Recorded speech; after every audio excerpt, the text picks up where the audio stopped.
Hello fellow gamers and welcome back to our review of 2020. I'm as always Captain Sidaris.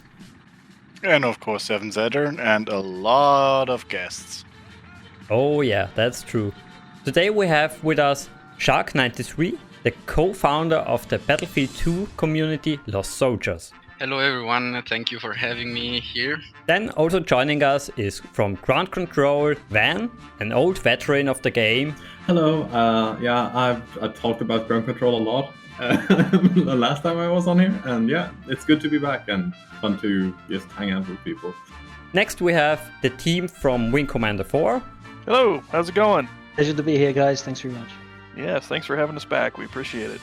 And our last silent person is Chris, the creator of the co-op mod for Elite Force 2. It's me again. Hello. Yeah, strangely we heard each other 20 minutes ago. Yeah, I missed you guys so much. I had to come back. How have you been? How is the family? Oh, they have all grown up now, you know. You know how it's going these days. Everything goes so fast. I would say let's start with a little update of all the communities which are present. Maybe Shark, you start. What is new in the Battlefield 2 community? Yes, so in the community now we've seen that during this period of pandemic we've seen more players because of the lockdown. More people have been staying at home, and so we have seen a rise in players. We can only hope that they will stick with with this old game, which is free to play basically because it has been abandoned by the producer and developer, which is EA and DICE. And in 2020, we've seen more communities approaching the public events aspect of the game, which is trying to organize nights, gaming nights, where you play together, maybe a modification of the game or some other common thing that has been going on is doing big wars against where you have 32 players versus 32 in a somewhat competitive fashion. And also in 2020 we've seen the competitive BF2 community rise, and many new clans have been born, many discords have been created with the aim to play Battlefield 2 competitively, and this is very good for the survival of the game as well. Yeah, more players are always good. Yes, exactly, because since this game is not supported anymore by the producer, many don't know that they can still actually play it online. And if you visit Valiant Clan YouTube channel, you will see that there's an interview about Battlefield 2, and in there at the bottom there are instructions to get the game online. I represent one of the communities, online communities of Battlefield 2, which is Lost Soldiers. We've started the community in 2016, and in 2020 we have focused on playing events on different modifications of the game. Maybe I will talk about it more in detail later. And we have different ranked servers on the platform on Battlefield 2, and we look forward to play with other players from around the world and focus on team play. So, who wants to be next? I guess I can go next if we go by presentation orders, I suppose. Yeah, sure. So yeah, I'm Van. I'm from the ground control community. We are kind of small.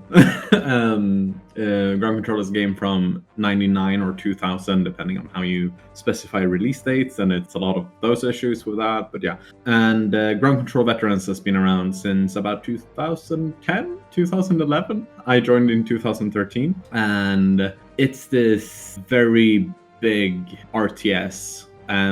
That's not really an RTS. It's I don't even know how to specify it, and I've played this game since I was like 6. So I believe tactical game would describe it the most. No economy and no big strategy, I believe. So yeah, tactical game. Yeah, it's a tactical game, and you control squads with special weapons. I would actually say that from that historical perspective, Ground Control was probably one of the first games to introduce like the MOBA-centric, you have special abilities on your units that you have to use at the right time, and it was one of the games that introduced that mechanic. We are a multiplayer community, so we play the multiplayer games primarily. We've had a lot of big changes this year. First of all, the game we had a 20-year anniversary stream that pulled in a lot of new people, and I think that's how Seven Saturn and Captain Solaris found out about us. I actually don't know how they... Oh yes, that's true. So that was really cool. We've set up a speedrunning community for the campaigns. We have about 3 active players on that. I'm trying to get a decent hard mode speedrun right now, which is not very easy because I want to do it in one sitting, and doing 15 missions in hard is hard in ground control, even when you've played it for a very long time. So that's really exciting. I think that will bring out a lot of new blood, especially single player players back into the game, because the single player part of ground control, there's not really been a community center, a reason to join if you're a single player, which sounds weird, but if you want to play the game solo, because the campaign is great, which we discussed at length in the last video, or in the last time I was here. I think we have finally found something to tie those people into our community and give them a reason to stay in the community in a different way, more than log in, how do I install this on a Windows 10 rig, and then leave when we've given them the information. So I'm looking forward to seeing that play out over the year, over the next year. It's very close to the next year now. Someone found out how to make the game fully HD. So you get full HD resolution mods now that don't make your UI unusable, which is a very old issue we had with all the old resolution changers, and all the HD mods that were usable before, is that they kind of ruined the entire UI. You couldn't use the minimap, and yeah. So that's a big thing for usability issues. And then the third thing is that going into 2021, we're actually looking like we're gonna starting work on a spiritual successor within the community. We realized that we had coders and we had game designers and in the community, and we were like, yeah, we can just make a spiritual successor. So we're working on that, and I hope to get something really cool out of that. I think our coder posted a prototype video that I can share in the Discord. It's nothing that's like, oh, we're going to release with these models, but it's like tech tests and stuff like that at the moment. But it's really exciting for us. I don't know if it's exciting for everyone else. It's a start. It's a good start. And I'm sure Saturn is very happy now. Sure. I mean, this whole HD topic you talked about just is something I'm also trying to investigate, because the tool that is used apparently is usable on a lot of games, and I believe we all know that there are a lot of games who could benefit from higher resolution while not wrecking the user interface. And yeah, so this is actually something that was new for me. Got over the GC Wets Discord, and yeah, I'm looking forward digging into that, but a whole lot of side projects right now. Yeah, I totally understand that. I personally don't play with the HD mods because I'm too lazy to install them, but my biggest looking forward to is the speedrun thing, because it makes me invested in the campaign again, which is nice, and all that.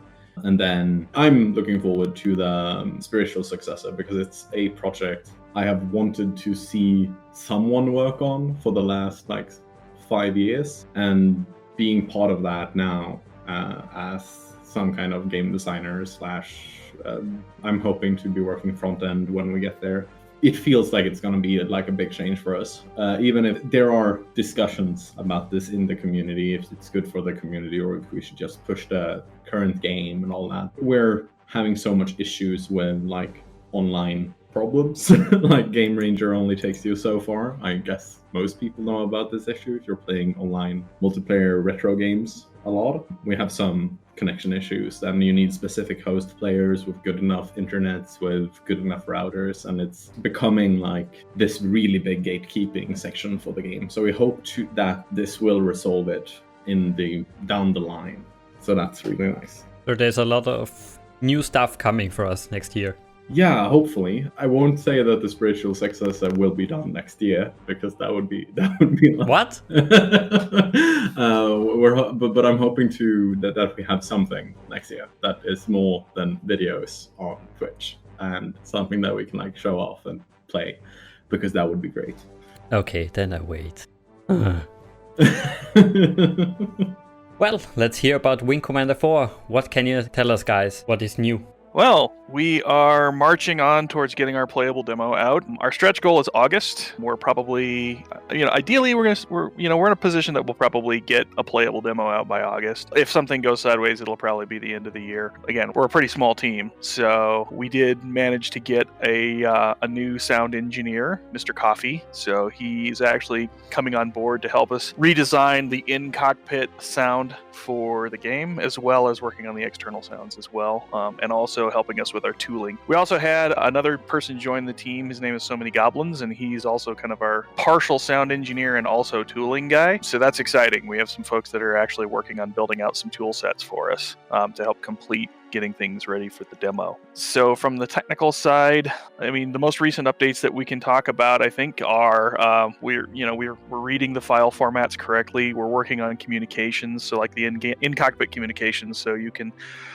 insult other people, taunt other people, the good stuff, right? The stuff that we all remember and love about Wing Commander. And then I think also from a demo perspective, the biggest shift I think we can talk about is, I know when we talked last time on the live stream, we said that the playable demo was going to be kind of that first mission where you fought pirates and, got a little FMV thrown in there for the fun of it. We've actually since changed our direction on that. We are instead going to redo the original Wing Commander 4 demo that was released prior to the game. So it was in effect like a single player gauntlet mode where you would fly to a certain waypoint and attack various pirates and basically had to hang out and fight those until time ran out or you got yourself killed. What we are adding to that, of course, is going to be all the updated graphics, sounds, and everything, and at least a first pass on particle effects and that sort of stuff. May not be the final product, but certainly something that's presentable. The other addition is we're going to add an online scoreboard, which didn't previously exist. So when you play the demo, your score can get recorded if you so desire, and then post it to our website on our online scoreboard. The idea is to try and keep people interested, create a little competitive atmosphere there. We're throwing in a couple little Easter eggs here and there. It's an interesting change in direction. I think it makes sense for us because that way we're not pulling a chunk of the game out. We're actually doing something that already previously existed in the form of the WC4 release demo, and it's a good tech demonstrator for us because it's going to do the same thing. It's going to read all the internal files. You'll still have to download it. Fortunately for everyone, it's free. And on WCNews.com, you won't have to go through all the DOSBox chicanery to actually get it to run. And you'll get to play it with kind of some of our new features installed. There are going to be a few things that are still forthcoming, especially around the controls and how we're doing control mapping. We can discuss that, I think, a little bit more in detail later. And did I miss anything? I think that's kind of from the tech side, at least. Tech and art side, those are the big updates. Certainly my wheelhouse, of course, is the FMV side of things. And again, we can go into detail later if you like, but I hit a bit of a setback this year when my cat got into my office and destroyed a bunch of my equipment, and I lost about 9 months of work, which was painful. Ouch. So that did throw me back a bit.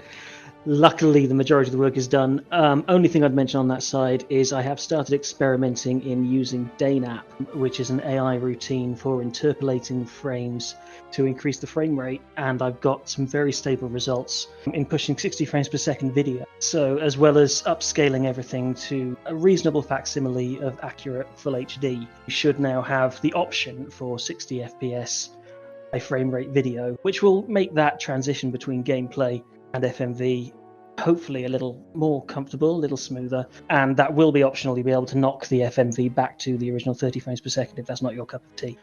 That's been my major input so far recently, though. Well, it's a big input. A lot of render time. Oh, good lord, is it a lot of render time? Yes. And lots of hard drive space. Yeah. Oh, good lord. Yeah, so because every individual frame ends up getting saved as an uncompressed PNG file, there are several 100,000 of them in the 4 or 5 hours worth of footage that is in Wing Commander 4. So for that reason, I use a bank of external hard drives. And yeah, my cat got in and started playing with the cables, smashed the hard drive onto the floor and crashed the read heads. So it's not the highlight of my year, and this has not been a good year. That doesn't sound like the highlight of anyone's year, but yeah, that sounds painful. Your cat, however, is now the unofficial mascot of our project, just so you know. This is true.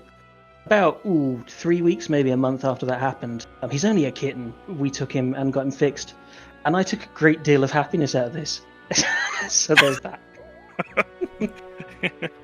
Okay, the last news would be from Elite Force 2. What can we hear on that corner of the internet? Yeah. There's not much going on. There's some new maps coming. There will be updates for the co-op mod, for the hazard modding co-op mod. There will be updates for Daedalus, his aftermath mod, and everything else. Actually, I don't see any more changes or really new things coming for the game because it's very difficult to obtain the game legally. And the most work, like master server, patches, mods, have been done already. So I don't see any big things coming in the future. But you also work on other co-op projects. What can you tell us there? It's a co-op mod for Medal of Honor. It's an entirely different game. It's not in the futuristic setting of Star Trek. It's a war shooter, if someone doesn't know it. And we have been using a lot of experience we gained from the Star Trek Elite Force 2 co-op mod in the creating of the Medal of Honor co-op mod, and there we are. We have finished the campaign from the Allied Assault, which is the main game, and we have I think 30% of Breakthrough, which is the last add-on. And when we have Breakthrough finished, we want to move forward and create also the co-op compatibility for the Spearhead add-on, but that might take another year or two. And everything else about the community in Medal of Honor, I'm not so deeply involved. I try to concentrate and focus on what I can do with my projects, and everything beyond is very difficult to keep track of for me because of limited time and sometimes limited interest. Well, working on 2 or 3 co-op mods is already a lot of time consuming, so... A little, yeah. You're busy, I can understand that. Okay, I would say now let's talk a bit about 2020. What was your top games, your top movies? What do you have on mind? So moving a little bit away from the communities. We come back later, but now let's talk about that. So for me, the entire year has been I've been working on my masters and I've been doing my research stuff and I've been trying to still be part of the ground control community at the same time.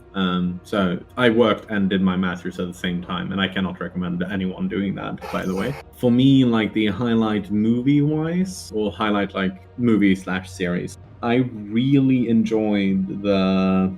I don't even know if it's from 2020, but it's an anime called March Comes In Like a Lion, and it's about shogi, which is basically a Japanese version of chess. And it's not super overpowering. It's about a lot of interesting concepts like the loss of parents and how do you handle loss or grief, or how do you handle different concepts. And then they play shogi doing this, and it's really nice. That is basically my highlight movie-wise, I think. I watch a lot of random movies as well, but that's the one thing I would say. March Comes In Like a Lion is my big thing. I would also just recommend Black Lagoon because I like watching Black Lagoon.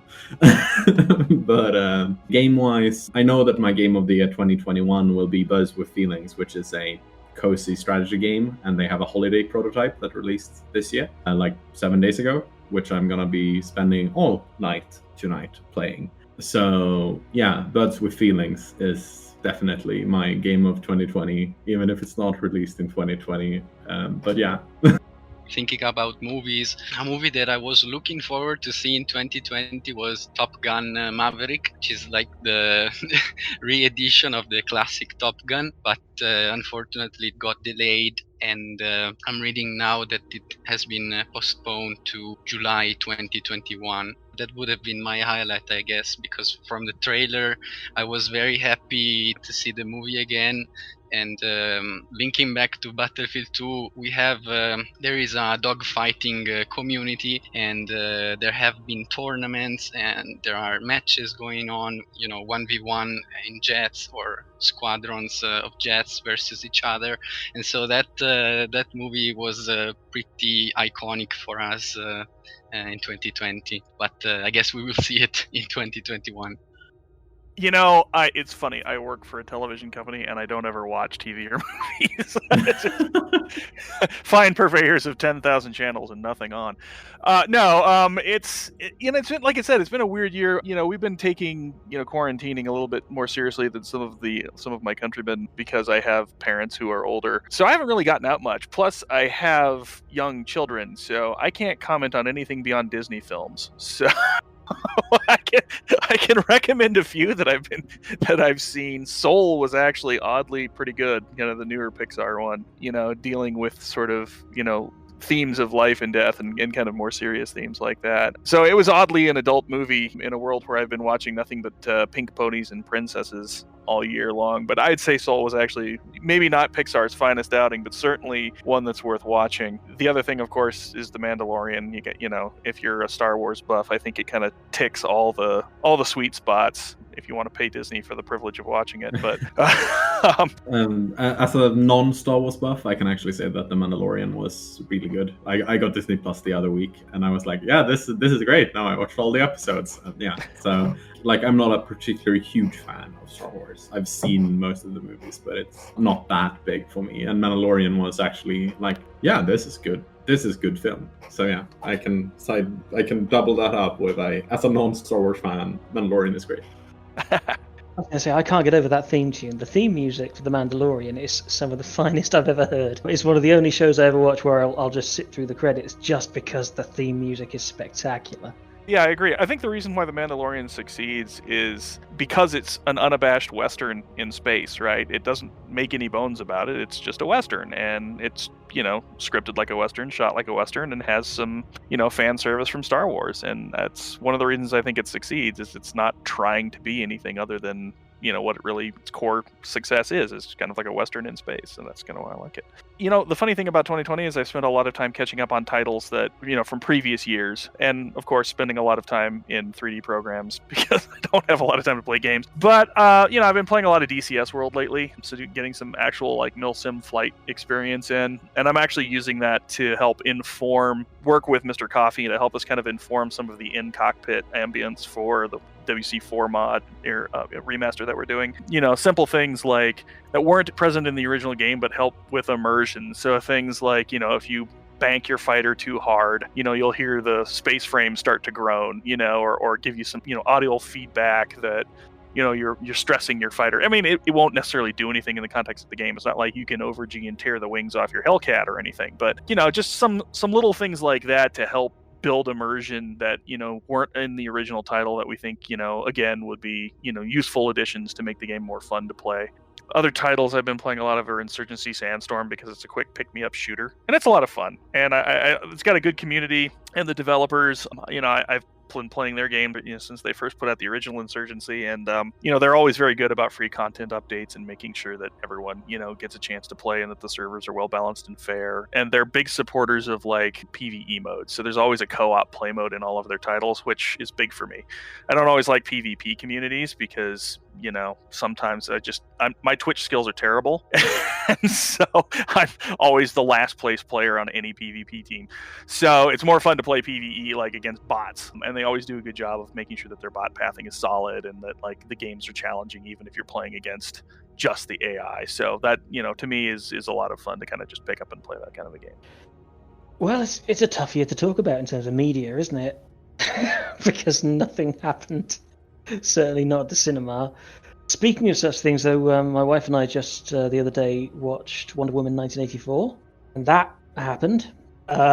We watched Tenet. What did you think about Wonder Woman, though? I'm actually curious because I have my own thoughts on it. Spoilers, I didn't hate please. it. But you can say what you thought about the movie, but try not to insert spoilers. Spoiler free. I was really surprised when Superman showed up because I didn't think they'd recast him yet. No, seriously. I thought it was Batman. Black Adam.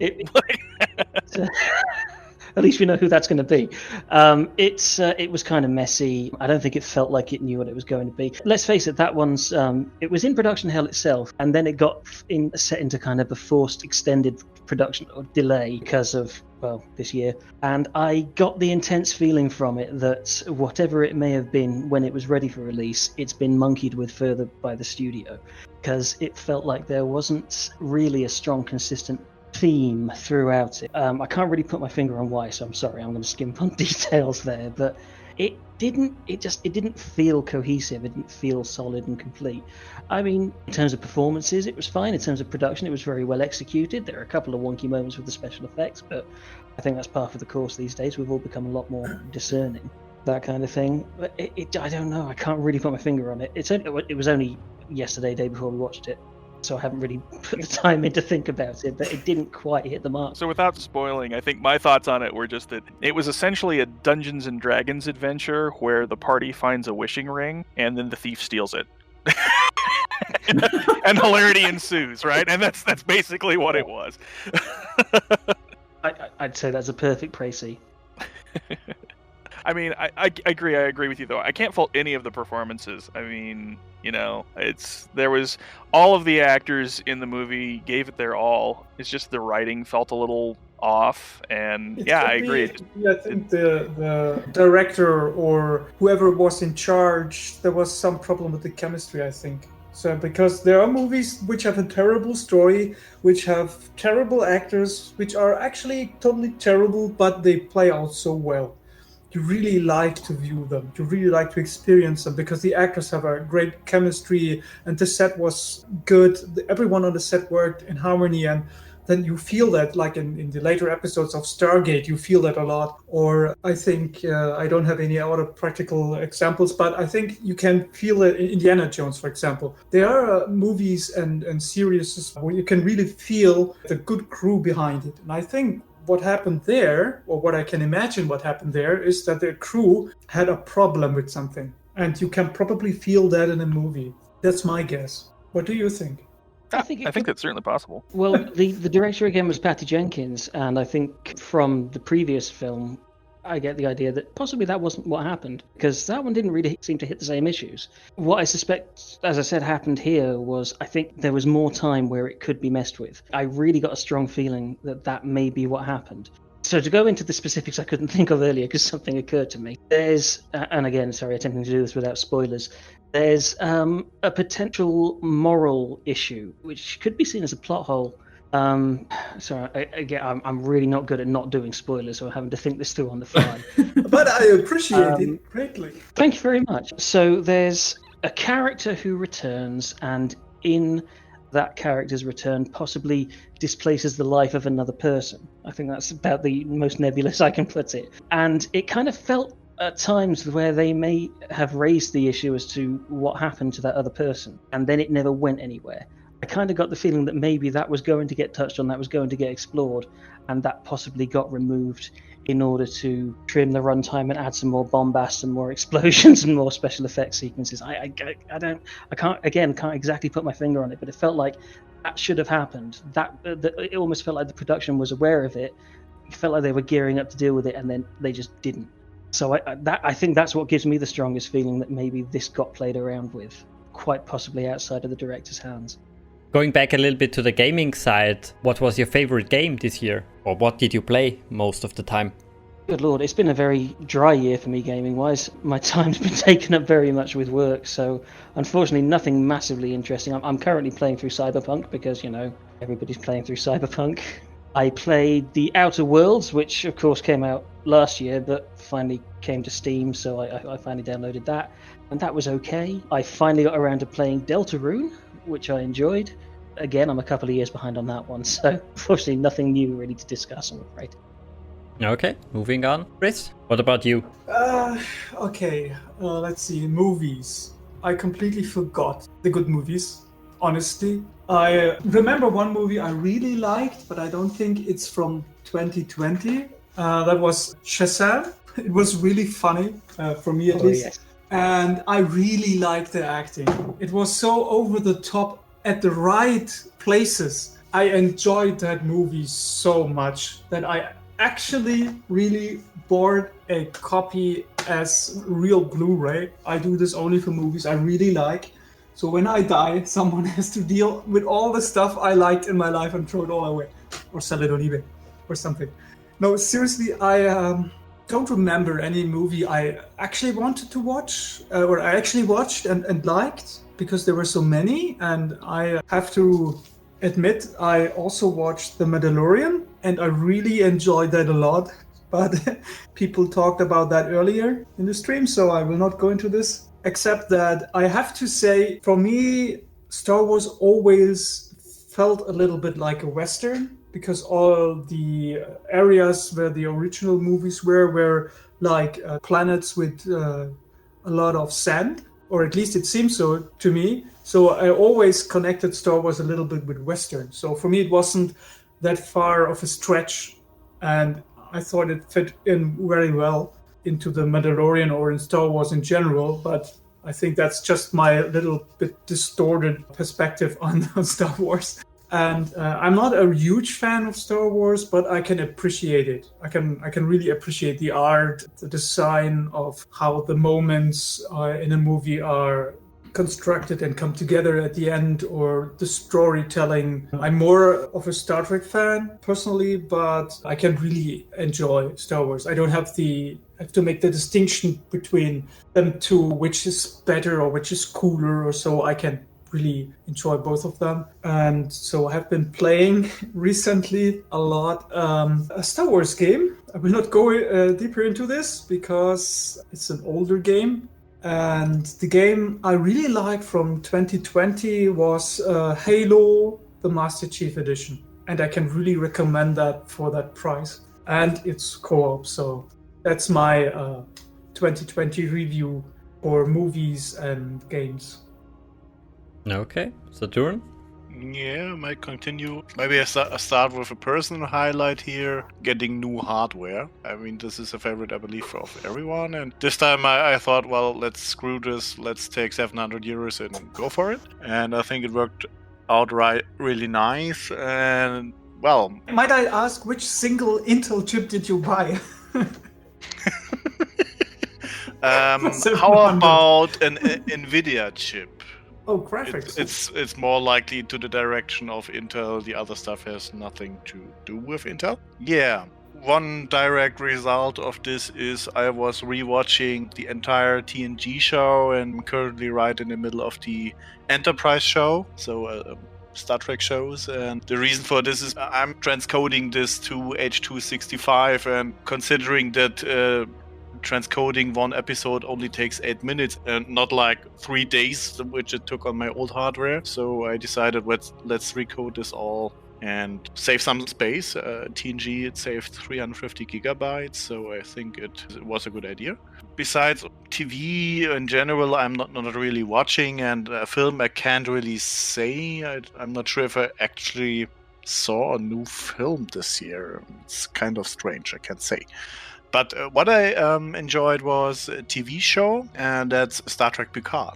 I mean, it has some rough edges, and I believe there are only 80% where there could have been, but it was a solid show for the most part. But a hardcore Star Trek fan, of course, sees the problems with the show. But for me, it was the first TV show, being Star Trek, being new, that actually satisfies me at least enough for a long time. So I can agree with you there. And if you allow me a statement for a minute, I've been watching Discovery for a while now, and every now and then it's quite ridiculous and very off-putting and disturbing. So it's, as a Star Trek fan, it's difficult to watch, really. When you've grown up with The Next Generation and then you watch Discovery, you find yourself somehow in a position where you are looking for an exit out of your cell for mad people. I don't know how it's called in English, where they put the people that are crazy in so they can't hurt themselves. And it feels like entering such a cell and watching Discovery sometimes. And that has tremendously changed to the positive side in the recent episodes. And there are, in the current episode, there's a sequence where they are more Star Trek again. It has happened before in Discovery with increasing frequency that they become more like Picard in the feeling and in the moral of the series, which I find very appealing, of course. But they're nowhere near Picard, of course, but they're getting closer. So I just wanted to share that insight. But the funny thing is, I got a few people around me who are actually watching Discovery. I never really touched the stuff. I only saw snippets of it that I thought, well, let's leave it there. But the funny part is all of those people around me who are watching Discovery kind of only watch it to complain afterwards and discuss it and point out the problems of the TV show. So in a way, I have no incentive of digging into that any further and leave it at that at this point. So I would hope for the show to improve, of course. As I said, I actually liked the fact that it was a new TV show of Star Trek on, and the franchise really needs it. I need it, of course. I mean, it's quite a long time since Enterprise. I believe 2004, so already 16 years, and at some point you get some cravings here. The films were okay, but it's a different thing having a TV show, watching it every week, or as I tend to do it, binge watch it and have a lot more than just one film and be going. Aside from that, the gaming factor. As you know, we are doing YouTube videos, so I saw a lot of games. I believe we did more than 10 videos, maybe one a month on the average. I'm not sure. I would have to look it up. And in this way, of course, I saw a whole lot of games which I have never touched, actually, which the captain knew or thought were interesting. And of course, there were some I already knew, and some of them I knew a lot. And well, that helped me to see a whole lot, of course. And some of them that stuck out for me personally were Company of Heroes. This is a game which really surprised me. I believe we didn't do a video on it, but I actually liked the setting and the mechanics of the game. Ashes of the Singularity, it's a real-time strategy game. If it weren't crashing that often, it would be a really, really good game. Something as a Dungeon Keeper veteran I really love is Dungeons 3. I mean, it's, for me personally, the graphics is a little bit too childish. Can't really put my finger on it. It's a little bit plastic, so to say. If you compare it with original Dungeon Keeper, you will know what I mean. But the gameplay itself really catches the feeling that the original Dungeon Keeper has, so I really like that. And as a fan of the Annihilation franchise, I found myself enjoying Planetary Annihilation. Can really recommend it if you haven't been into the Annihilation franchise.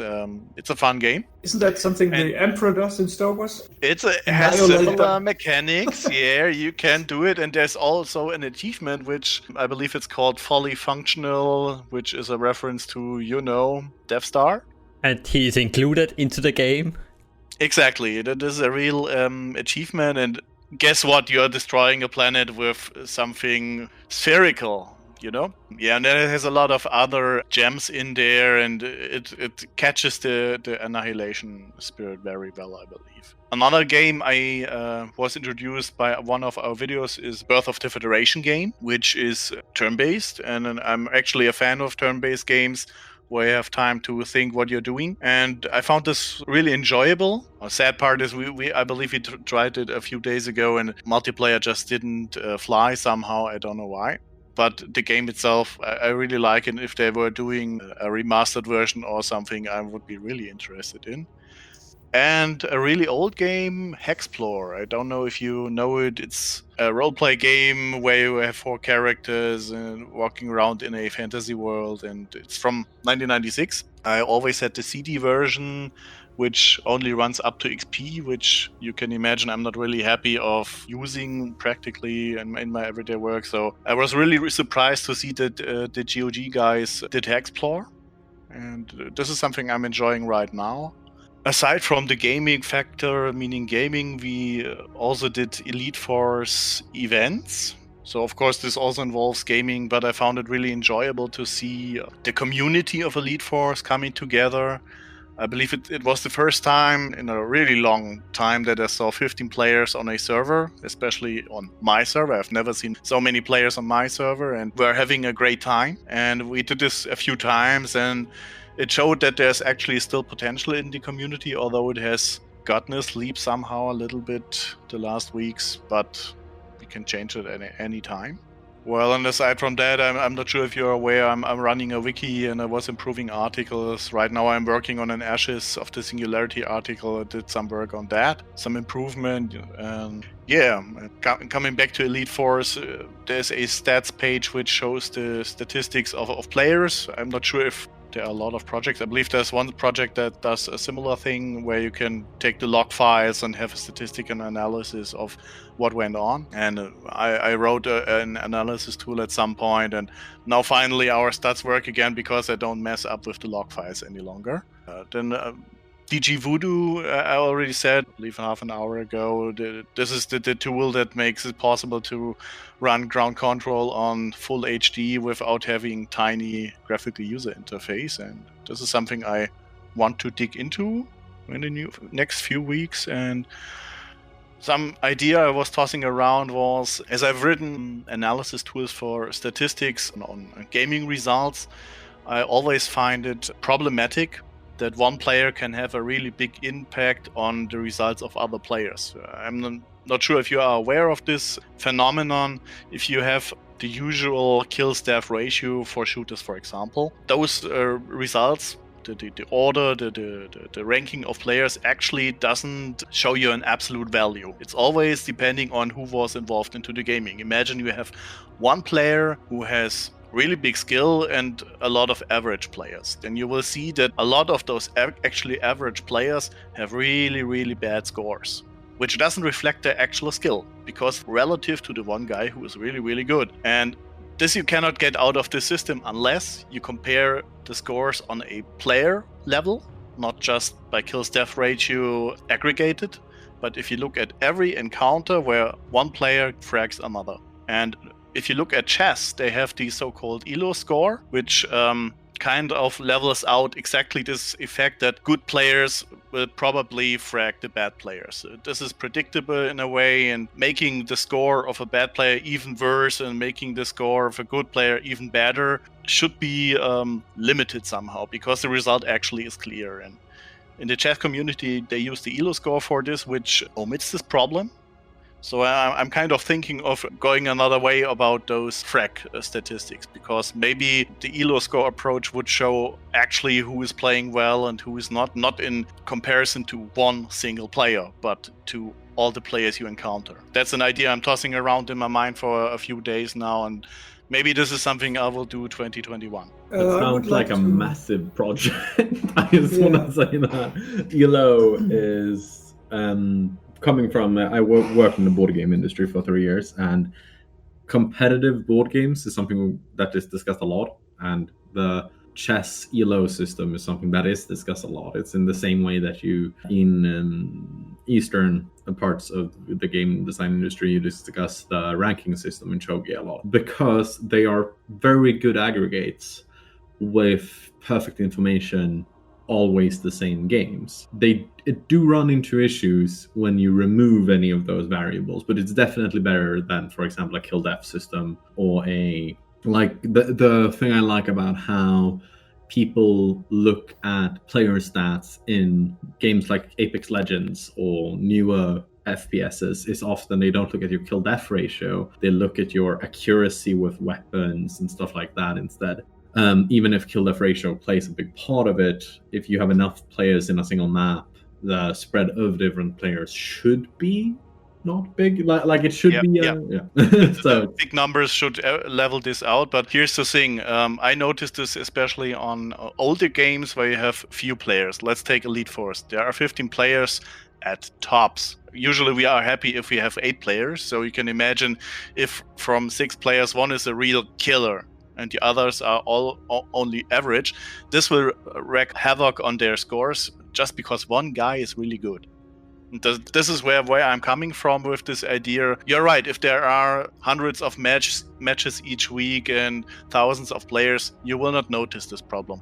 But if you're in such low numbers of players, then you will see this effect most definitely. Yeah, definitely. And I think that solving that ranking issue is hard, but it's definitely doable. ELO might not be the perfect solution for it, but I definitely agree that might be a big issue.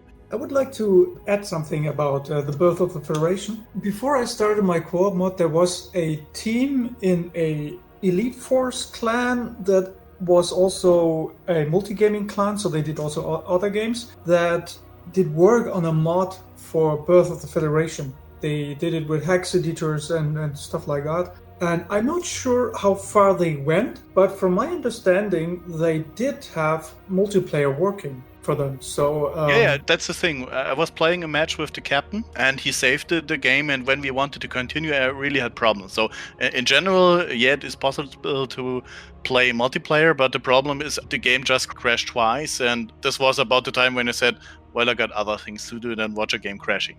But we have also to say that was a strange day. We had, after that, I think 3 attempts at playing Ashes of the Singularity, and it also crashed every time. Which isn't really unheard of, but yeah, this was really a messy evening somehow. But the Birth of the Federation is a game I really liked, and especially because the multiplayer in this turn-based game is done in a way where human players are actually working simultaneously. So one turn only takes as long as the slowest player takes. This is an approach I like about it, and the whole gameplay I really like. And as I said, I like turn-based strategy games, and I'd really love to see the industry do more of them. I just saw Hero is also joining us. We did with him the Klingon Academy review. And yeah, hello. Hi there. Amen. We are in the middle of 2020 basically. Could you tell us a little bit about your 2020 experience? What was your favorite movie, game, some events, anything? Oh, haven't watched too many films, I would say, in 2020, just because there's not really anything particularly new that's come along. I mean, probably my favorite film that I watched was not a 2020 film, but was 1917, which I think came out last year. Just the way it was done in the sort of pseudo one-shot style. And I think the setting was pretty good. There was a little bit that was a little unbelievable about it. You know, it was set in World War One, but it wasn't. Some of the stuff that happened wasn't really very true to probably what did happen. But nevertheless, it was a good story, really interestingly filmed, and great locations for it as well. So it had a good atmosphere. And I don't know, favorite game of 2020. I would probably have said Doom Eternal earlier this year, but even though it's far, far, far from a perfect game, I've now, after I finished it, I've got to say Cyberpunk is probably my favorite game I played in 2020. Yeah, you told me that you already invested more than 100 hours into it, and so I guess by now every ending? I'm just shy of 100 hours, I think, but I've seen the 3 main variations of the ending that you can have. I mean, they can all end slightly differently as well, because you have little choices right at the end, and certain things that you do during the game have small variances on the endings. But yeah, there's 3 major different endings, and I got my favourite of those. I mean, I won't talk about it here because I don't want to spoil it for anybody who is getting there or might play it when they've sort of resolved the various ongoing issues that there is with it at the moment. I mean, you need a pretty decent rig to get a good experience from it, sadly.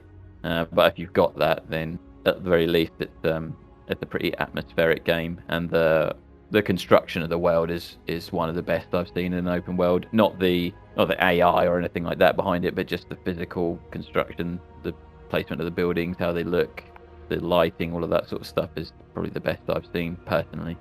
Yeah, so that was my film and game from 2020. Yeah, okay. Sorry, Saturn, I cut you off. Did you want to conclude anything on your 2020 experience? No, not really. I was already at the end. Okay, then before I close 2020 for us, I have a short update from Von Frank. He's currently working on his next version of the Bridge Commander Remastered mod. He added a new Federation ship, the Lunar class. That's the same class as Riker's new ship after Nemesis, the USS Titan. If you want to see this ship in action, just watch the latest episode of Lord X. Then he worked a bit on the balancing side of the mod, included my upscaled intros and outros. He did a lot of tweaking and fixing, that way he could remove over 200 megabytes of unused files, which is not bad for a 20-year-old game. As you maybe can see in the background, his mod looks amazing. I can't really wait to play this new version and see also my upscaled videos, of course. But before that, let me finish my recap of 2020. Favorite game, I would say Something very old but new, Command & Conquer Remastered Edition. I think they did an amazing job remastering a 25-year-old game and include all the bonus material, the remastered cutscenes. It was really amazing. And something really new, Star Wars Jedi Fallen Order. I think after a long time, there is again a single-player Star Wars game which makes fun and which you can really dive into it and explore the world, which I really missed. On the movie side, there was nothing for me. More on the series side, I don't know if anyone knows the series. It's called Mars. It's basically a pipe dream how we could colonize Mars. It's 2 seasons, not many episodes, but it was very well done. And a kind of Elon Musk figure has also a big role in it. It was funny to watch. The events, I would also say, the Elite Force event we did was quite amazing. Well, I would say that's 2020. What do you guys want for 2021? Except a vaccine or a cure or whatever. Oh, just more of the same, please. It's been wonderful. You mean the lockdown? I was being massively sarcastic. Why? I love it. Nobody comes. I'm happy. I'm a hermit. We can create Hermit United. What is your problem? I've got to say, I feel terribly guilty about saying this because it has been an horrendous year for so many people. People have lost loved ones, people have felt isolated, people have felt alone, and it's been an absolute party for me. As you say, I'm something of a hermit, I'm something of a shut-in, I'm a massive tech nerd, I'm never happier than when I'm in my office, sat in front of my computer, and I have a solid excuse for people not to disturb me. And my God, here comes 2020.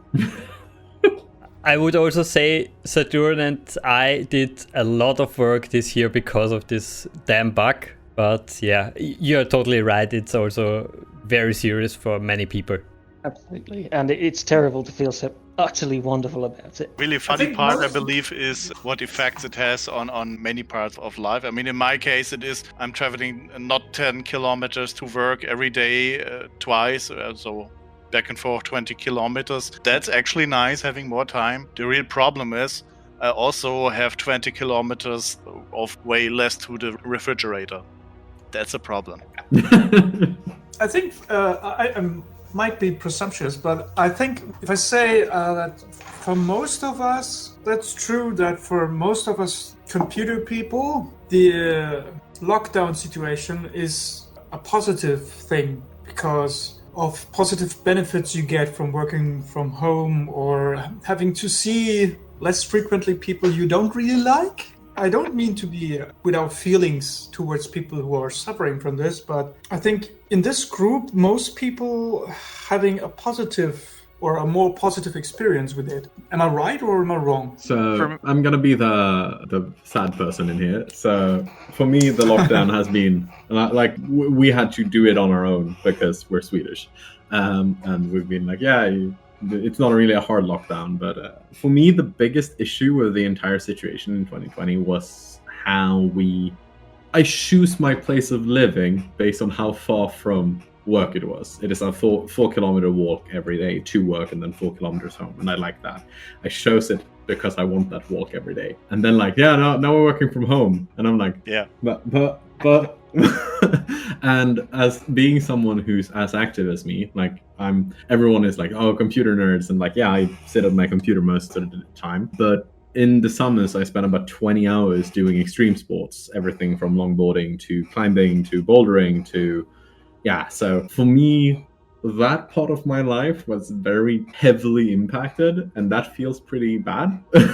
But from a personal perspective, I can say that this lockdown overall feels as it's very hard to sit inside all the time, but I can see the good it makes, even if we failed in Sweden for many different reasons. And I can see so many different sides of it, but it's just like, we should just be okay with sitting indoors and like watching all the millions of hours of series and movies and stuff and games.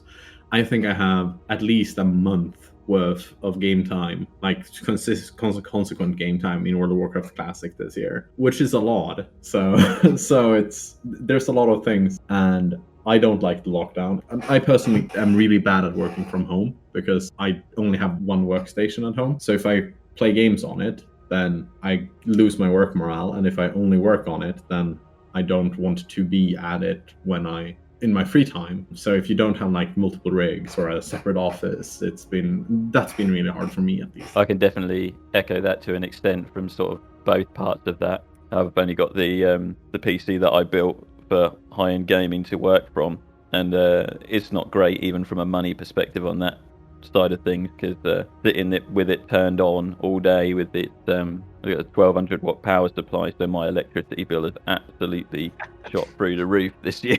I'm getting charged loads more for it, but I personally miss things like, because of the way things have been going in the UK when we had various lockdowns and so on, and when we more recently moved into the tier 2s and tier 3s, and now a lot of the countries in this tier 4, the gym was the only place that you could see various people quite easily, and now they're closed for the moment, and I'm kind of missing that, not being able to do the gym. Working out at home with the workout bench and stuff and the weights I've got here is not the same.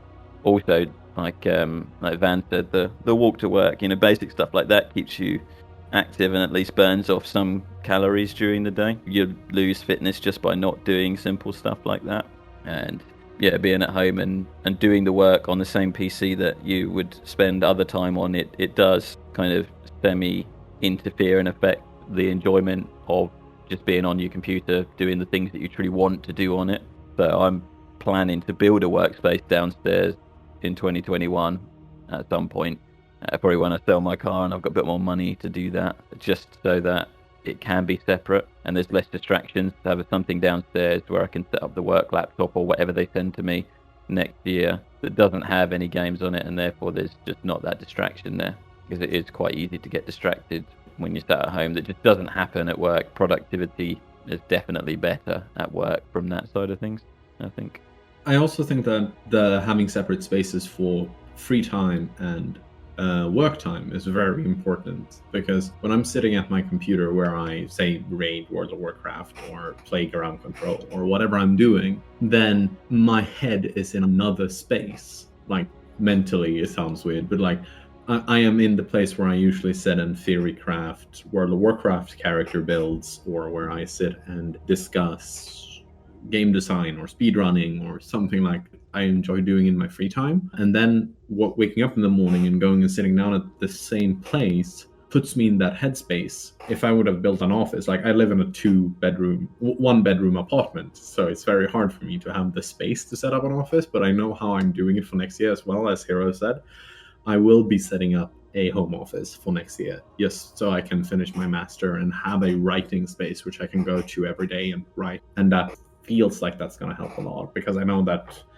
for the rest of my time at university this time around, I will not be, we will never be there. We will always be working from home. And it's like, yeah, okay, then I guess I'll have to set up an office. There's kind of another aspect of it personally as well, of having just a very, very basic ADSL line here and not having cable available just makes everything that much harder. Like, not very good to work from home on, frankly, a rubbish internet connection. It doesn't help. And for this place, I bought a nice big TV downstairs, big 4K TV. Can't really use that to the fullest extent either on streaming and stuff like that, because the connection can't handle it. But on a very kind of basic side of it, of why I'm personally not so much a fan of having to be at home all the time is before home was home. Now home is home and work, and just having to do work at home, I know a lot of people do like that, and it gives them a level of freedom, but it almost makes the home a bit oppressive personally. Just knowing that, okay, you're there all the time now, and you're having to concentrate on things that you're literally taking your work home, because that is where you have to work now. Really a bit depressing, but that's kind of the way that is personally. Something you just said could also help improve the general situation, because I'm not sure if you're aware of this. In Germany, for the most part, we have rather okayish internet connections, but there are still some white spots where you hardly get broadband at all. And one advantage of the current situation actually is that it has shown politics that this is actually a situation that should not be, that you are in a position that you're living somewhere, or even worse, have a company somewhere where the internet connection is really lousy. And this really is a sign for them. Actually, it has gotten more attention. It is more important all of a sudden. And for years, we were kind of ignored with this problem, or the people having this problem. So in a way, this isn't all just bad. There are also some positive aspects about it. And be it only that maybe in 2 years, your internet connection will be better, while otherwise it would have taken 20 years or something. It's just a personal thing in my area, but I'm right in the centre of town. I'm probably one of the I live on the docks in a town called Ipswich, so it's not the most fanciest town, but it's one of the nicer areas of the town. And I think right now in our county, our small area of probably about 100 meters squared at most, because every flat around me has a minimum of 70 megabits per second, and then just up the road you can get 300 megabits per second. And there's this tiny portion of the town that literally is stuck on this, Stone Age connection. So I don't really see that changing anytime soon. They don't care. So when you come to Germany, you will enjoy it here, because you will feel like home. Because the internet is in most parts not really much faster. So there are a lot of areas in Germany that have ADSL and ADSL2. And the ADSL2 can go up to 250 Mbits. And I think the ADSL goes up to 16 or something like that. That's way faster. Mine is currently at 9.8. It's right now. Stable. Yeah. It's not even stable at that. No, it's not even stable at that speed. It cuts out regularly. That's the main problem, actually. Really, Germany is in general bad when it comes to internet connection. It has improved over the years, but it's still pretty much in development. Okay, as I said, it's not really good, but it's not that bad either, except for those few spots where it is really, really bad. But it's okay. Not really something to do a festival for. Festival for internet. Yeah, but it's actually disturbing to see how bad Germany does in comparison to other countries with less resources and abilities. That's what I meant. It's a political issue, actually. How much emphasis do you place on it? How important is it? And now politics has gotten a signal, well, guys, this really is important. Don't mess around with it any longer. This is a positive aspect of the situation. It's not much to go on, but at least there's that. Moving on a little bit to the gaming side of the internet. What do we expect of 2021 on the gaming side? Have you any events planned? Have you any releases in the next few weeks, maybe? So, on my end, I have no expectations of 2021. This is probably the year that I go back to work in the game industry in some way, shape, or form after I finish my master's. So that's gonna be exciting. And it sounds like I don't have any idea of what's going on in the modern game industry. It's just that it's like this double-edged sword with all the, I'm really hyped because I'm finishing my game research master's degree, but it's also going back and working in the games industry in the current format, both with work from home and the crunch culture and all of the game industry entails, is kinda odd right now. It's not like the best work conditions. So for me, gaming has become when I game myself, it's these small games like Birds with Feelings, which is a cozy strategy game being released in 2021, probably. But they have a holiday build, which is nice. It's also things like small COD games. I'm really looking forward to... it's a roguelike card game with fantasy bears and foxes and stuff. I don't remember the name, which I think released this year, but I haven't gotten around to play it.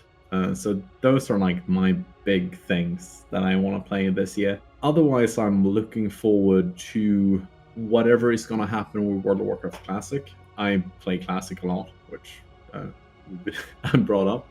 And from the perspective of the community that I'm ground control and all that, I am really looking forward to playing more. It's always this problem with like for ground control, like we are spread all over the world, so getting times when everyone can play is really, really hard. And we're like maybe 30 active people, so it's really hard finding the times for games. And I would like to set up like scheduled games again, like once every week or twice every week we play a game or two, and that would be great. Other than that, I don't really know. I'm probably going to be busy finishing up my master's degree most of the year, and then looking for a job in this economy, right? Sounds like a lot of fun, yeah. Yeah, it sounds like a big year. In terms of doing stuff with gaming, nothing is probably ever going to happen with Klingon Academy ever again. I don't imagine. There's not really enough people playing it to make it worth it, and I can't really remember how to do a lot of the stuff that you would need to do. There's not really any tutorials out there for it now, because the last time I modded it was probably 10 years ago, something like that. So lots of other stuff that's more important information has come into my head in the meantime about work and all of that sort of stuff. I'll be looking forward to see how they actually patched and fixed up Cyberpunk, stuff like that. And I was playing through that at the same time as one of my friends, and it was really good to actually have kind of conversations about games like that, where you've done missions and you talk through what you thought about the various different missions and things like that in it. So I think we might try and do that, pick a game every now and then that comes out that we both like the look of, that has a story side of things that you can talk about, and go through it at the same time and have those kind of conversations. Because with that game, there's definitely stuff that brings up certain debates that you can talk about, even down to basic stuff like what was your favourite character that you talk to and so on. But various missions, some of them are quite interesting, quite unique, have a bit of an impact as well. I wouldn't say any of them again, but some of them are quite harrowing actually, which is less usual for a game. So something like that. And I kind of liked the idea that the captain was doing as well, of the Saturday night, was it Saturday night things, or the the weekly things, the sort of chill and talk kind of stuff. That's nice to do things like that as well. What about you, Shark? What do you have planned? Maybe any Battlefield 2 events in the future? Yes, we actually have some recurring events throughout the year. For example, in 2020 we have hosted a Grand Prix on a racing modification called Battle Racer, and it's the first event where we have also given prizes to the winners. And so perhaps in 2021 we will redo another Grand Prix. And we also do some tournaments. Last year we did, in 2019 we started a dogfight tournament with jets, and in 2020 we started a helicopter tournament, 1v1 in helicopter. So maybe in 2021 we will do perhaps another public tournament, but this is still to be decided. For this last Christmas, we revisited the Arctic Warfare modification, and we managed to play with the developer, which is from Germany, and he enjoyed it a lot. And we will probably redo it every Christmas. So again, for 2021, that's also another project. We may also do something on the Stargate modification, which you linked to me, which is Battlefield 2 Stargate La Relève, if I pronounce it right. I will have to dig more into it. And we also do some events on the vanilla game, on the basic game. For example, we do tank battles, which is basically we spawn additional tanks on the best armor maps, and we fight it all out with heavy tanks and rockets. That's very intense battle. And we also play a lot of special forces, which is the official expansion pack of the game. And usually we do either infantry only events or sniper only events on this modification. What we look forward to do is to improve our Discord server, to facilitate our players to meet in our game servers and share a voice channel to play together. And we also look forward to collaborate with other Battlefield 2 communities, because the common objective of everyone should be to keep Battlefield 2 alive and well. And so with that in mind, it's better to cooperate and help each other instead of fighting over small things, because it's important that this game survives in the long run, like every other retro game that was mentioned so far. Yeah, it's very hard for the old games to survive nowadays because you are having a hard time finding out where is the last remaining community. There isn't a central place. Yes, exactly. This is very true. In fact, if I can insert a segment, in the earlier part of 2020, I've replayed a game which I played on the Xbox 360, which is a shooter. It's called Frontlines Fuel of War. It's a game that I played when I was little, and I know it. that It's a it nice actually, one. yeah, it's a futuristic shooter, and I discovered that it has still a couple of online communities, one based in Russia and one in Australia, and they still play the game. And in the second half of 2020, I have started to play some older games, which are always in the Battlefield franchise, 1942 and Vietnam, for some events that have been hosted there. My computer isn't the best, so I can't afford to play on modern games. But yeah, I've tried those old ones, and we try to support also those communities. Like you said, it's difficult. It's not always easy to make a Google search and find clear set of instructions or find a group that plays the game. What I can say for Battlefield 2, luckily there's a subreddit which is r/Battlefield 2, which is contains a lot of information on which communities are still online, what are their discords. It also has a wiki with instructions on tips for the game, how to play the game, and how to set up servers if you want to set your online server and play with others, although it's a bit of a difficult process. So yeah, that would be the segment for 2020. Well, you have quite a lot of projects. Yeah, and I think it's interesting that you mentioned this thing with finding a community to play with. That is very different today than it was just 10 years ago. Today you just press, say, like matchmaking button in most games and you get a game, and it's almost in like seamless. Like you go in, If it works. and you press the button and you find a game at least within 5 minutes often, especially on like any bigger games. And depending on the game, if you're playing like chess, a modern chess version or a modern chess game, like a 1v1 game, finding an opponent in that will go very fast, so you don't need like huge player bases. But like for say in the ground control community, where we have like 20 people, like 20, 30 people all around the world in different time zones. For us, sometimes it's like, yeah, I want to play the game, and then someone suggests a time which is like 2 a.m. for me, and you're like, yeah, I really can't play then because I need to go to work or like, do something. And sometimes it works to play at 2 a.m, and then you play at 2 a.m.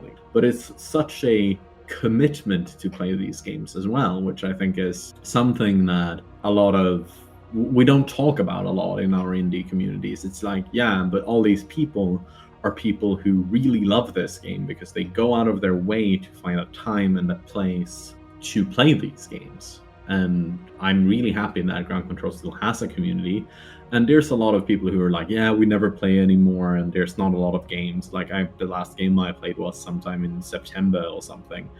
But with small communities, that's just what happens, right? And it's unfortunately a problem that isn't easily resolved because you just need to find really dedicated people, and that's really hard.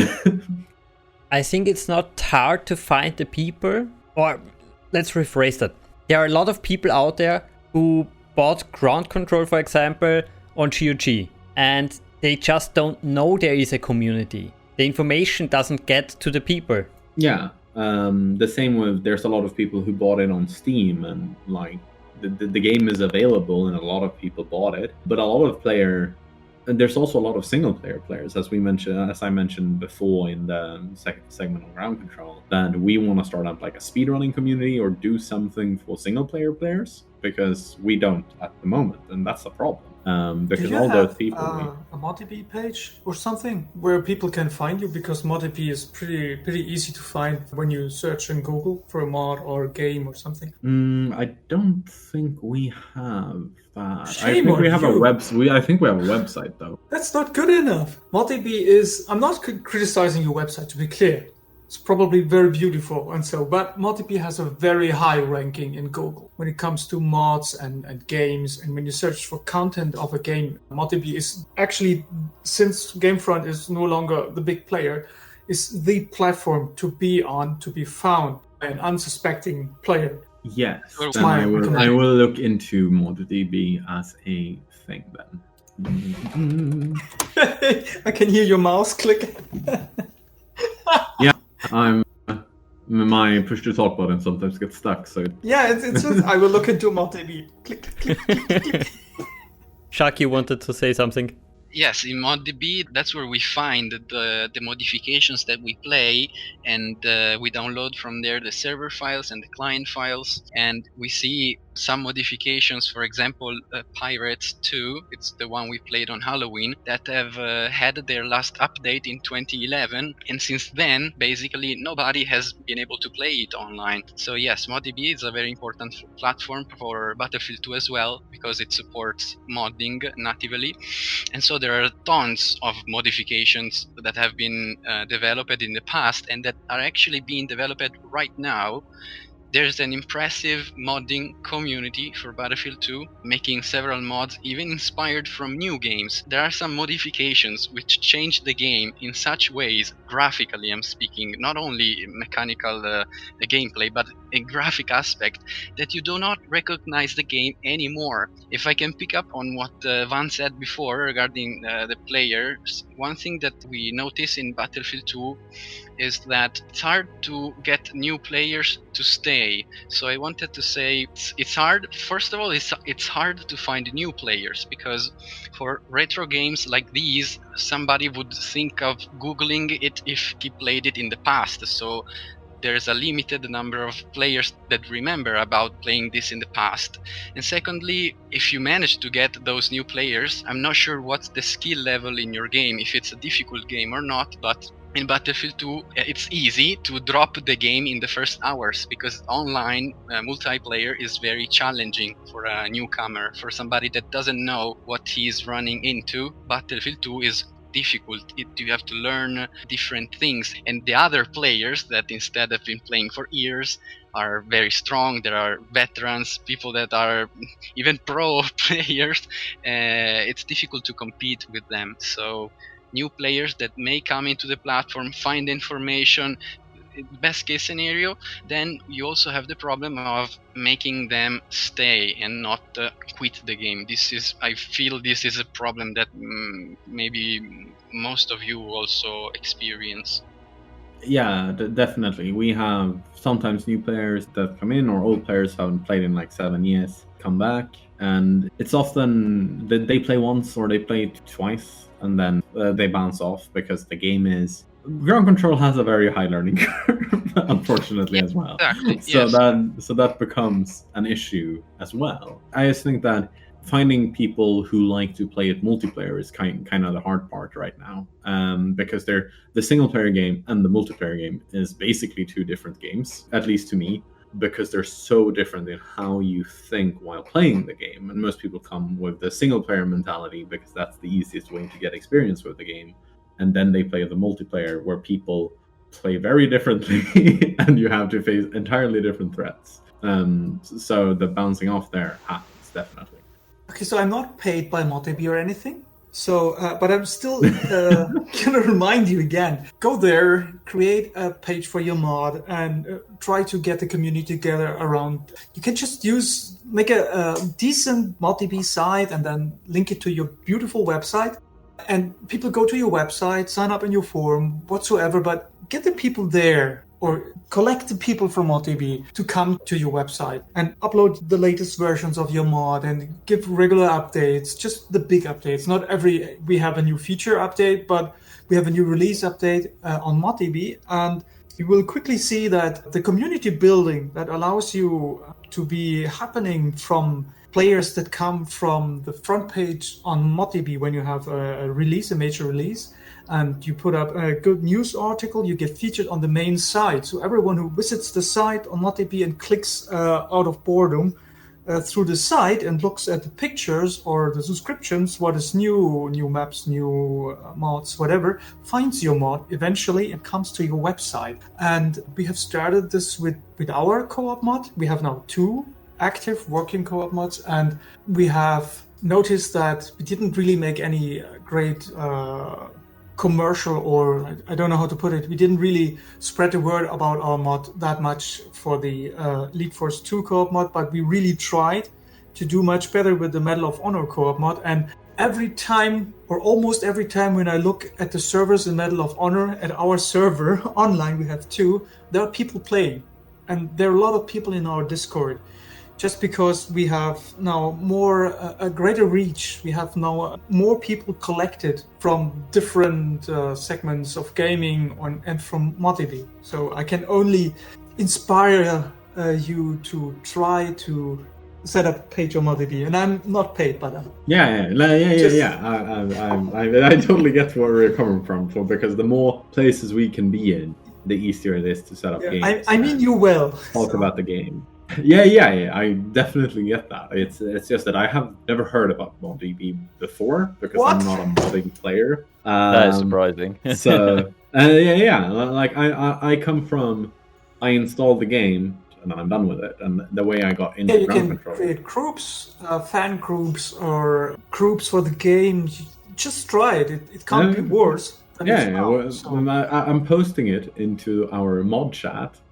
In the ground control community and telling them we should probably set up one of these, and we'll see where we end up. If because I saw there was a ground control 2 ModDB page, but nothing for ground control 1, and that's interesting. So because that means someone set up a ground control 2 version, but not a 1 version, and that's that's fascinating. You can also get sneaky a little bit with ModDB, and when you create a ground control 1 page, and then allow the community to add media and articles and files, you can add every now and then a file from, I don't know who created it, or file you created it yourself, and then add in the description a link to the community website you are at. And it's totally legal and absolutely legit, so there's no problem whatsoever doing this. If you give credit to the proper persons and so on, all the legal stuff, then that's also a good way to revitalize a community, just by little things like this, because there are people that are clicking on their update button on ModDB every now and then, and they come back and they revisit your website if there's something new. So never release everything at once. It's just my recommendation. Yeah, and we actually have a stream comment from the stream where someone mentions that it's super hard to follow the game visually as well, so you can't get people in by having them watch the game. So that's interesting, but yeah. Thanks, I have the window closed. But yeah, the chat mentioned, because I know that I've streamed it sometimes, and it's entirely inaccessible. Like, there's so much going on, and I think that both Sedaris and Saturn has played it. It is hard to follow what's going on in a game. I would like to give you another suggestion there. I know I didn't play the game, and I'm probably absolutely not qualified to say anything about the game, but I do it anyways. When I watch a video of a game I have no idea about, so I never played it, never heard of it or something, I like to go on YouTube and watch Let's Plays with people that actually talk while they're playing, that say, oh, I clicked this unit and did this, and this unit is now doing this while I'm doing that. And then they show the features of the game that you would otherwise take hours or weeks to learn or to understand and to follow, which I think would be a good way to create if you have people that like to do videos, they can do videos about the gameplay and show how it's done, or how their strategy is and what they can recommend and how cool it is. Just show that it is there and how it feels, and give your enthusiasm for the game to other people. And you can do this very well with a good video. Yeah, we have a lot of video creators in the community. We have everything from streamers and video creators and stuff like that. The problem, I think, is that no one is confident in talking about the game that much anymore. But I also think that you have to be playing multiplayer, and we don't get that many multiplayer games anymore. So you want to enjoy yourself while you're at it. I think we're on... like Hero mentioned something like there was 10 years ago a mod was released. We have a lot of like content creation in the game ground control community, but we don't have a lot of playing of the game, except like speedrunning and maybe the odd multiplayer games here and there, which I think is an interesting facet of that. Like, it comes from a different perspective. We have a lot of creation people. We don't have a lot of players anymore. So we probably like, or we have a lot of players because everyone who make content is also a player. But if I would sit down today and talk about ground control strategy, I barely like, I don't know where to start. It's just that, wow, I have to talk about it while playing this game. It's a game. I don't even know what to say more about it than, wow, I would not want to be the person having to play and talk at the same time. I would happily like comment on something. That would be great. Like, be a spectator or commentator for games. That would be really fun, I think. Well, then can you maybe do a stream or a group sync where one is playing and the other comments on the gameplay? Yeah, I've seen that in other videos, and I liked it. It was two people playing against each other, and there was one spectator that looked at what you could see in the video and then commented on strategies and things they're doing and what he guesses that the other one is doing while he can't see him and so on. And that was very fun to watch. And it's like a soccer match without the stupid ball. So... Yeah, like, I would love to do something like that. That would be super fun, because then you can focus on just talking about it. Moving a little bit along, Defiance has to leave us. Maybe, Defiance, can you quickly tell us what we can expect from 2021 of the Wing Commander Remastered project? Well, we're going to have a ModDB page, so... Hey, we are also guilty of not having a ModDB page. You're not the only one, so don't worry. You did not, but we don't have any releases yet, so we have an excuse. No, I mean, we touched on it earlier, right? The big thing we're going to do is get our alpha playable demo out. That's the goal. So, look forward to that. Like, it's not going to be in the next few months. It'll be a Q3 at the earliest release, but we'll definitely nudge you guys on Unity 1 when it's coming up. If you guys want to give it a try and play. We're polishing our art on it. I was watching some of the turntables that we had given you for our last one, and I was watching our Thunderbolt going, we put a new one up.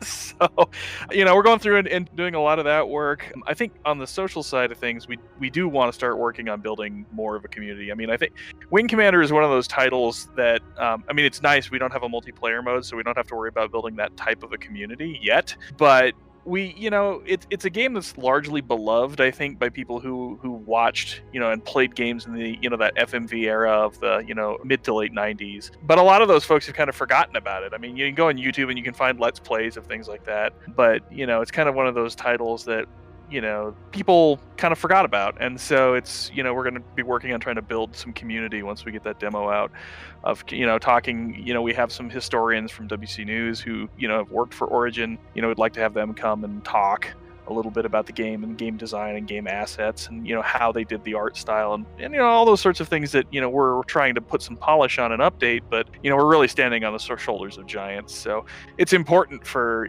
for us as a modding community to try and, or a remaster, I guess it's technically a mod, to try and actually pay homage to the folks who actually built the title in the first place. And so, we're spending a lot of time on that. And also some documentation, which WC4 was notoriously bad about, unlike a lot of the other titles where they did shipboard magazines. We actually have some folks who write, technical fiction, who are willing to come on board and help us write actual documentation from a WC4 perspective. So kind of fill in those gaps of things that we didn't have when the title was originally released due to various reasons, but we have time now to kind of go back and add some polish too. So that's what you can look forward to from us in 2021. Oh yeah, and of course, as I said earlier, the ModDB page. I'll be sure to post a link up once we get it done. Do you know maybe if Owen has anything planned for the future with his videos? Did he tell you anything? Right now, Owen's working on doing the 60 frame per second pack. We're also working with him on additional subtitles.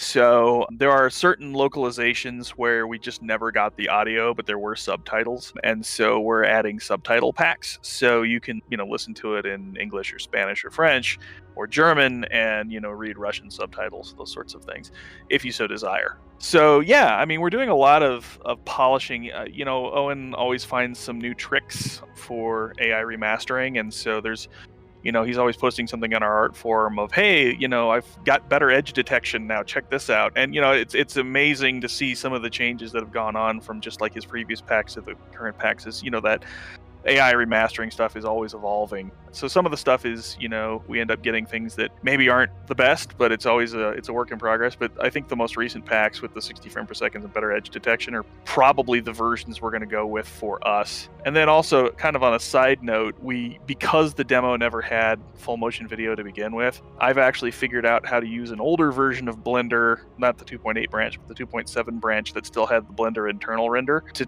actually kind of recreate the lighting of the old SGI rigs.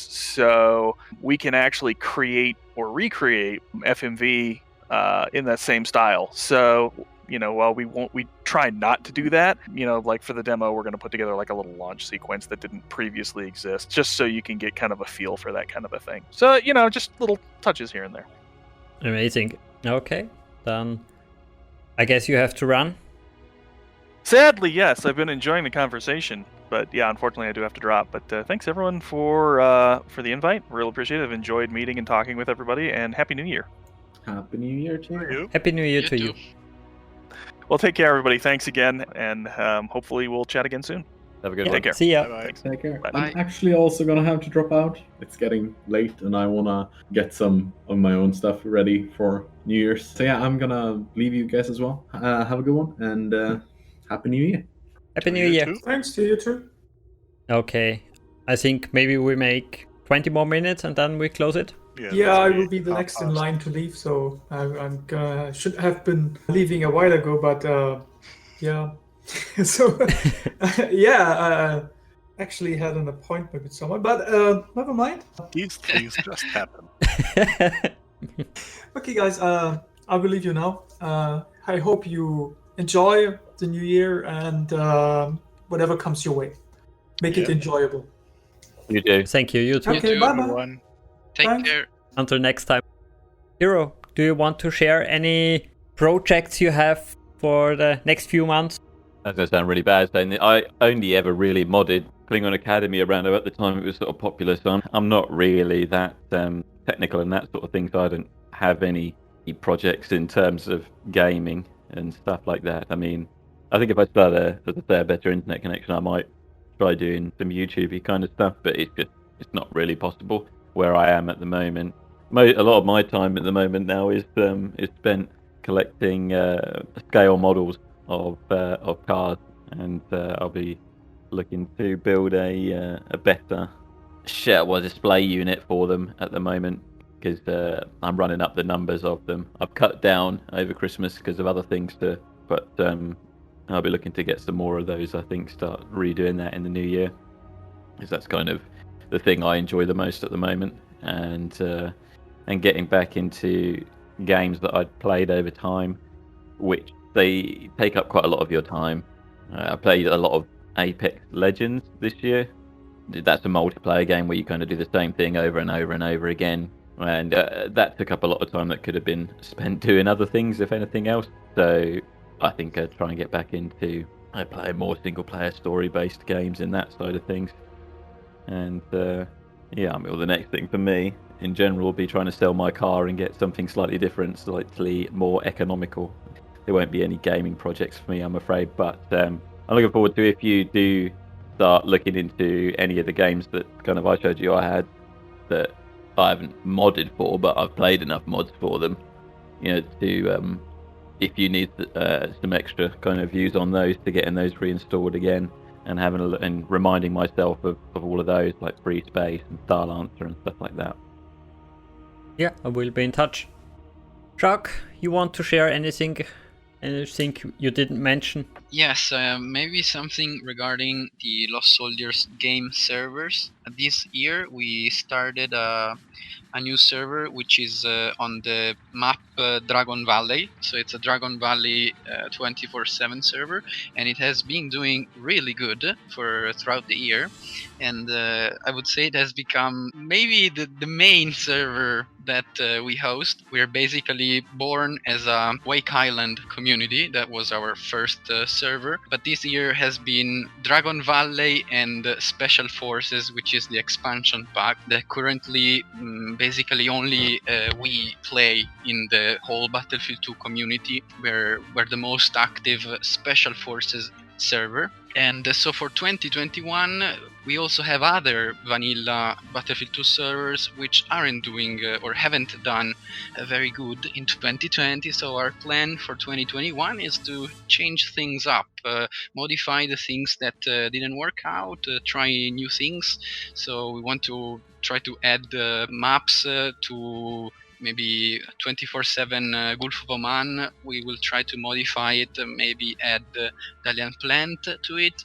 And secondly, we have a vehicle rotation server which has not done very well this year. We tried different rotations, even alternating rotation every day. I was changing the settings, switching profiles every day. So even in odd days, you have different rotations, but that didn't work out. So we will probably invest that resource into something else. Maybe we'll try infantry again, or we'll try another 24/7 one map server other than Karkand, because that's what everybody plays basically. And what else? I mentioned we want to change our Discord a little bit to make it more easy for players to communicate and to arrange games, because right now in our Discord we have a guest channel which is used for basically everything. So I wanted to do a channel specifically for arranging a game, a match with other players on one of the Lost Soldier servers. So for example, player will say, I will join Wake Island now, if someone wants to play with me, I'll be there, and he will be hopefully in the voice chat of Discord, or we have a TeamSpeak voice server, he will be there, and others can see his comment and play together on the server. And hopefully this creates more bonds with the new players. You make friendship and memories, and you keep playing on our community servers, of course. Sounds great. I'm looking also forward to your Stargate event. I played these mods, I think, many years for now in single player, but never really played a big multiplayer match. So I'm really looking forward to that. Yes, I have the mod installed actually. Since you last mentioned it to me, I downloaded it and I played it offline. But for the multiplayer event, I still have to test if the multiplayer aspect online is working and there are no problems and everything runs fine. Because for example, in the last event that we did for Christmas on Arctic Warfare, that mod comes only with 2 maps. And so what I did was to add additional winter maps into it. I bundled it with the whole download, and throughout testing we found out some maps aren't working online. They close the game for the players, or during a playtest a couple hours before the event, one of the players found a bug, a glitch, let's say, that would crash the whole server. So some of those tests must be done in order to make sure, obviously, that it is playable online, because in Battlefield 2 it's not always the case with modifications. Sometimes modders create the modification just for single player against bots, or just for LAN. They test the local network with a friend, but they don't create the mod with multiplayer in mind. So that's something that I still have to do regarding Stargate, but I will definitely look into it. Okay, Saturn, any closing words? Actually, nothing special here. I believe we too will go on, create new videos. I'll see a whole lot of new games. Oh, yes. And, well, let's see what 2021 has in store. Definitely. The next 4 planned reviews we will have will be Rise of Nations, an old RTS game. Then Star Wars Jedi Knight 2, which is on the same engine as Elite Force. Then I'm working on an interview with one of the developers from Dungeon Keeper. Ooh, I'd love that. Yeah, me too. I hope that will work. And since Star Wars Empire at War has its 15th birthday in a few months, we also will have a look at that game. But after that, well, we have a big list to work. Oh yeah, there's plenty of work going around. Okay, I would say that's it. It was a nice year, for me at least. For many people, sadly not. But I'm also happy that the new year is already there and many new projects will start. And you get to take your Lego Corellian ship into the new year as well. Oh yeah, that's something else. I finished my second Lego Starship a few days ago, so a new addiction started this pandemic, at least for me, and it will continue. Can you hear the smile he's having? He's losing his ears. Yes. Oh my god. Well guys, you know it. As always, leave us a comment, tell us what you think about the games, and of course, play the game. Until next time, bye. Bye-bye. Bye. Bye bye.